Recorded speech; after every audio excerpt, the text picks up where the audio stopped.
You ask Tiger to calculate. This deals with linear inequalities with one unknown.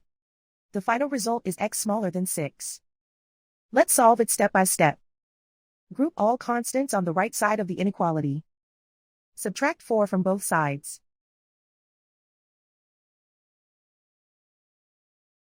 Simplify the arithmetic.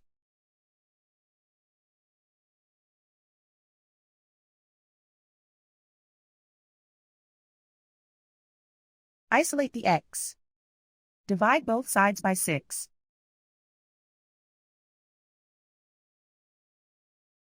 Simplify the fraction.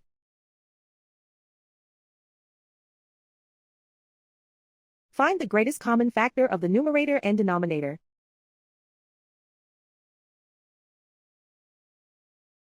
Factor out and cancel the greatest common factor.